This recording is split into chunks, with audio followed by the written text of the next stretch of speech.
All right, welcome to another top 10 TVC Most Wanted episode. This week we are covering the Dave Filoni animated series, The Clone Wars. 7 series, 133 episodes, and a whole horde of different characters to choose from. Martin, how did you manage to keep this one down to just 10? This was not only the hardest episode for me to put 10 together, but also the most fun, because one thing about the Clone Wars, whether you hate it or you love it, and I absolutely love it, there is just a plethora of amazing characters created for the show, characters that we've seen before in other media. But I mean, it was really, really difficult. But I think I've nailed a good top 10 here. But just for any of those people that see one on my, have got one on their list that I haven't, we'd love to hear it, because Yeah. there's so many great characters that I've probably not put on here. I would be interested to know what everyone else thinks. So yeah, it was really good fun. Okay, well, let's get into it then. Number 10 for the Clone Wars. Okay, number 10, I've gone for Tera Sinube, and he's the elderly Jedi Master. He was in the episode Lightsaber Lost, where Ahsoka loses her lightsaber, That's and right. he's got a walking stick, and he can pull the walking stick apart, and it becomes a lightsaber. And it's a great episode and a great character. You do actually see him also in the Obi-Wan Kenobi show. He's You he's do, he's yeah. in he's in the Inquisitorius, I think it was called. We always struggle with that, don't we? Yeah, yeah, brings back um, memories. yeah, and so yeah, I really like the character. He's an interesting looking alien. I like the idea of having a walking stick accessory that splits apart and becomes a lightsaber as well. Mm. So yeah, number 10, Tera Sinube. Yeah, good start. Good start, I reckon. So number 9 then. Okay, number 9, I've gone for the Commando droid. Now, these were introduced in the Clone Wars, and obviously we're used to obviously knowing the regular battle droid and the super battle droid and the destroyer droids. They're the only ones we really saw in the movies. But in the Clone Wars, they introduced the Commando droid, and they were a tactical droid. They were the ones that could sort of do ninja Bit more moves while they nimble, were, yeah. yeah, really nimble, really, really good. And I really like the look of them as well. I think they're a great looking droid. They've got a really small head compared to the other battle droids. Mm. Yeah, I really like these. I think, I don't think well, I know for a fact we've not had them in a vintage collection, but I'm sure we had them in the Clone Wars line back in the day. But yeah, Mm. to see a modern sculpted one of these on a vintage card, wow, yes, please. I mean, because you could army build these, because Yeah, they go around in squads of like 5 or 6, don't they? So it'd be really great to have a squad of these, yeah, on a scene taking on a load of clone troopers. It would be great. So yeah, number 9, a Commando droid. yeah. Not too bad. Yeah, not too dissimilar from the battle droid, is it? Really, in the grand scheme, like they're very slim and yeah. I suppose you could argue that, but I mean, they are. You can I see think the, they're. the similarities there. You know, Yeah, yeah. I think But I think from a that's what I think. fighting point of view, they're a lot more Oh, a lot hardcore. better. Yeah, Yeah, yeah, yeah, yeah, much better. Yeah. Okay, yeah. number 8 then. Okay, number 8, I've gone for the Jedi Temple Guard. Obviously, these are the guys that are guarding the Jedi Temple, funnily enough. And you see them in and around the show, more towards the latter ends of the show, sort of like season 5 onwards. And they have the double-bladed yellow lightsabers. And Mm. I'm sure Matt will correct me if I'm wrong, but I'm pretty sure that was the first time we saw a yellow lightsaber in canon, when they first ignited those lightsabers. Again, they're a really cool looking outfit, and Jedi don't. They have a similar outfit. They all wear the robes and everything, but it's very rare that you see them in a sort of a defined uniform. All of them, and all of the Jedi who were serving as Jedi Temple guards all wore the same uniform with the same masks and everything. So, again, you could army build these, and having 4 of these in a scene guarding, say, a rogue Jedi or something like that. That would be really cool. So yeah, I've always wanted one of these on a vintage card. So number 8, Jedi Temple card. Nice, nice. Moving on, number 7. Okay, number 7. This was this. Oh, now we're starting to get like all of these are like close. Let me just say that. But number 7, I went for General Pong Krell, Hmm. and he is the Jedi Master who ended up turning to the dark side when there was that 4-part arc, the Umbara arc, on that planet where it was always dark.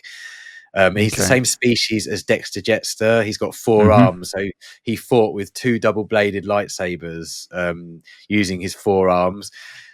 What a great character! You know, he was like a Jedi we'd never seen before. He was like gruff. He didn't take any nonsense. He literally took the role of general seriously, as in, you know, you do what I tell you, and I don't want to hear anything else. Yeah. Great character. He gets taken out at the end. Spoilers, Spoiler. but but what a great character and great looking species. He would be on a huge under a huge bubble, so it would have to be a Yeah. deluxe card probably, but it'd be well worth it because what a great character to have on a vintage card. Yeah. Now, am I right in thinking that that one's got a bit of controversy with it? Is it? It's one of those that a lot of people want in their March Madness, but then a lot of people are against. Am I right in thinking that? I've seen it on a few other people's lists, but I've not heard of any controversy about it, to be honest with you. Mm. So I don't know too much. If there is, I mean, please let us know. But I mean, Yeah. I have seen it on a few lists, so I think it'd be quite a popular choice. Yeah. Yeah. Okay. All right. Number 6 then. Okay, number 6, I've gone for the bounty hunter Embo, who is the bounty hunter that wears the ginormous round hat, Yeah. and sort of slightly to the side. Um, he's only in a few episodes of the Clone Wars, but he really makes his mark in those episodes, and Mm. he looks very, Agreed. very cool. He's actually voiced by Dave Filoni, and All right. there's rumor that we're going to see him in the Mandalorian and Grogu movie. So you know, I'm sure we'll probably end up getting him down the line anyway, but on Yeah. a Mandalorian card. But for this purpose, I really would love to see him on a vintage collection card with a Clone Wars header. That would be awesome. Yeah. So Mm. number 6, Embo. Yeah. Very, very cool looking figure that would make, I think. But, you know, let us know in the comments if you agree with Martin's choices so far. We move on to number 5. Okay, number 5, I've chosen Mother Talzin, who's obviously the leader of the Night Witches, or the Night Sisters, I should say, the Dathomirian witches. I mean, she looks amazing. She's a great looking character. She's got that flowing robes. So I mean, if they could sculpt it in such ways that it looked like the robes were sort of, you know, flowing. And I wouldn't mind. Mm. I wouldn't mind if they didn't use a soft goods cape for this one, where they just use plastic for the robes, so that they could create that effect of them sort of just sort of unnaturally moving about as she's moving about. That would be great. I love the whole idea of the Night Sisters. I think it's brilliant, to finally see another group of people that use the Force differently to the Jedi and the Sith. I thought it was a great idea, and I think, you know, she's got a great role in the Clone Wars, great storyline, you know, which seems to be being continued in the Ahsoka series in a way. So, yeah, Mm. I think I think definitely she has to be in my top 5. So number 5, Mother Talzin. Okay. Not bad. Not bad. Number 4. I'm not. Yeah. I don't know. I'm working my way through the Clone Wars at the moment. I haven't really got to her storyline yet. I mean, I'm Okay. going through it for the second time, I should say, but yeah, not really got to that sort of part of it yet, and I don't remember much of her, so we'll see. Okay, Okay. Cool. Cool. number 4. Okay, number 4, I've gone for the Sun, who is one of the Mortis gods. So you obviously have the son, the daughter, and the father. Hmm. Of course, I've opened in a can of worms by picking the son and not having the daughter and the father, because if you have the son, you'd need the other two. Yeah. But I haven't put them in my list because I think the son looks the coolest. Obviously voiced by Sam Witwer, who also voices Darth Okay. Maul in the Clone Yeah. Wars, and Rebels. So yeah, he's a great character, great 3-part episode, and the Mortis story seems to be another Clone Wars story that's been sort of incorporated into new media now, especially in Ahsoka, and obviously we saw some of it in Rebels. So again, he would be a great character on a card back. The actual figure would look awesome. I think his face looks excellent. It would look really, really good. And I should add as well, if people haven't guessed already, that I do the same that the current Clone Wars carded figures do, where they make the cartoon or the animated characters look like real characters, if that makes sense. So whereas they wouldn't have the animated sculpts and these vintage collection figures, they'd have the natural, proper look of a, if it was a human being, it would look like a human being, if that makes sense. So yeah, I think that would look absolutely awesome. So number 4, the Sun. Fair enough. But in this instance, I'm making the card back, so I'm using scenes from the Clone Wars. I'm not going to make them look very real. No. So no. Oh, why not? Number 3 then. Okay, number 3, I've gone for one of the separatist leaders. Well, he's not the leader, but he's one of their high up ranking officials, and it's Admiral Trench. Now, Admiral Trench appears in a few episodes of the Clone Wars. He's kind of like a spider-looking alien character. Tarantula guy, yeah, exactly. And he's always having he's quite he's probably one of their better admirals, or one of their better Navy Army representatives, because they're all pretty awful really under the separatists, aren't they? And I'm going to disagree with you there. I couldn't stand this character. Oh, really? But, yeah. Well, he does. If you've just started your rewatch, he does get a lot better towards the end of the show, where again, spoiler, he eventually gets taken out by Anakin. But of course. But yeah, no, it's the look of the character for me. I think he would make an excellent figure. I mean, again, like Dexter Jettster, he's got all those limbs. It would look awesome, and I think he'd look great on a card back as well. Some of the images I've sent you for the card back, I think you agree that would look very good on a vintage card. Yeah, I mean, in terms of look, he's not terrible. He's not a terrible character. Oh, dear. Yep. Okay, number 2. Come on. Okay, number 2.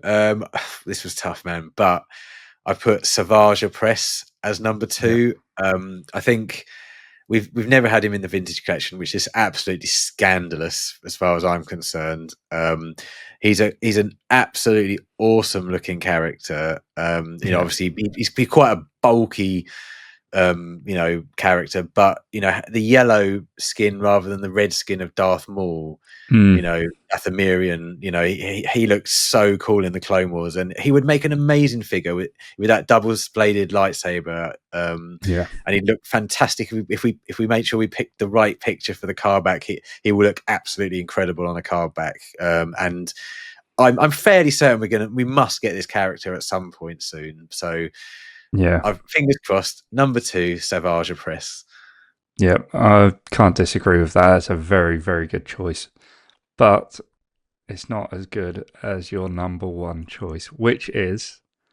Number 1, why has this figure not been made before in the vintage collection? Asajj Ventress. I mean, what a character. What an arc she went on through the Clone Wars. How is she not in it? It's insane. It's crazy, isn't it? It's insane that they've not made that character for a modern line like the vintage collection yet. I don't get it. I mean, we've even had her in things like the Bad Batch now, where she's come back, and they still haven't made her from the Bad Batch. So, I think I'd want her in her Sith pomp, in her outfit that she wears as a Sith Lord, on this card back. So that's why I've chosen the Clone Wars to have her. But I mean, she's an essential Star Wars character. She's one of the best Star Wars characters. Let's be quite honest with you out there. If not anything, the Clone Wars, she's one of the best characters in the Clone Wars. So, this was always going to be my number 1. As hard as it was for me to pick the other 9, this was number 1, nailed on from the beginning, because she's a great character, and she's deserved to be in the vintage collection. Yeah, absolutely. I can't disagree with that. She is one of my favourite characters throughout the Clone Wars, quite easily, hands down. But, I can see how this was a tough list to choose from, because, special mention to Embo and Asajj Opress, for me, I think those two characters also look fantastic and would make Yeah, great card backs. But yeah. hey, but yeah, my pick would definitely be Asajj Ventress. Nice, Um, nice. so what have you chosen this week for a vehicle or playset? Or? Oh, this was really tough because there's some great vehicles that obviously appear in the movies that I didn't choose for when we did the actual movie top tens. So I had all this, gathering of vehicles and all new vehicles that we get in the Clone Wars only. But I settled on an ATTE, an all-terrain Yeah. tactical enforcer. They are absolutely awesome. I love those vehicles. I think they're incredible. We've never had one in a vintage collection before. I really wanted a turbo tank and a Republic shuttle as well, but I had to sort of hold myself back. But I've basically gone for the ATTE because it's so cool. Yeah, it's a great pick for a vehicle, and yeah, I could, as I said, must have been a very very tough time picking a top 10 for this one. So let us know your thoughts on how Martin did with those picks, and let us know if we've missed any glaringly obvious ones. Make sure you like the video and subscribe if you haven't already, and join us next week as Martin picks another 10 of his most wanted TVC figures for the next animated series, Rebels. We'll see you later. Bye.